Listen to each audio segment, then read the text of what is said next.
From Neural Newscast, this is Deep Dive, exploring the moments that shape today.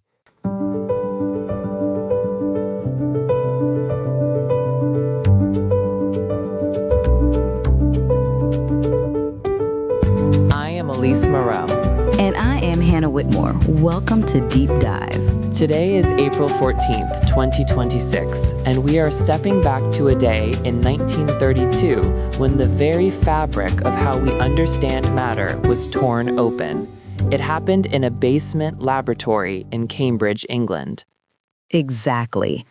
It is a story of incredible precision and high-voltage ambition. While many people think of the atomic age as starting with huge reactors, it actually began with two men and a machine they built themselves. Those two men were John Cockcroft and Ernest Walton. They were working at the Cavendish Laboratory under the watchful eye of Ernest Rutherford. On this day in 1932, they did something that had never been done before. They deliberately split the atom using a particle accelerator. That's remarkable. What fascinates me about this, Elise, is the sheer ingenuity. They didn't just stumble onto this. They designed what we now call the Cockcroft Walton generator. They used it to bombard lithium atoms with high-energy protons. It was truly elegant, Hannah. By accelerating those protons to massive speeds and hitting that lithium nucleus, they caused it to disintegrate. It broke into two alpha particles. For the first time, humans had changed the nucleus of an atom using man-made machinery. Right. And the significance was immediate. This experiment provided the first experimental proof of Einstein's E=mc² equation. They could actually measure the mass lost and see it converted into energy. It was the birth of nuclear physics as we know it. Absolutely.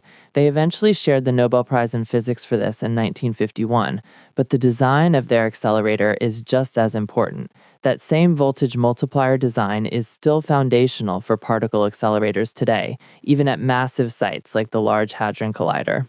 It really changed the scale of how we interact with the natural world. From looking at the soil and the land, suddenly we were looking into the very heart of the elements.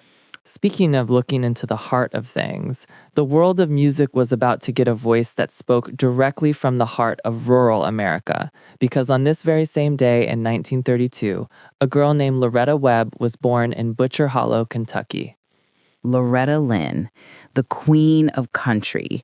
Her story is so grounded in the realities of the land and the struggles of working families, Elise.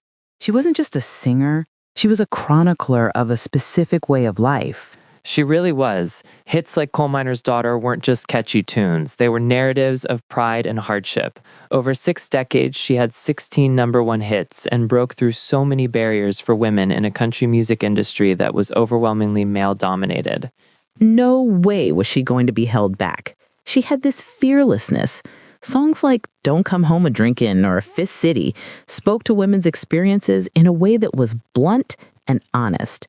It is that authenticity that gave her 79 charting records and a permanent place in the American Songbook. While Loretta was finding her voice, the sports world was about to meet one of its most relentless competitors.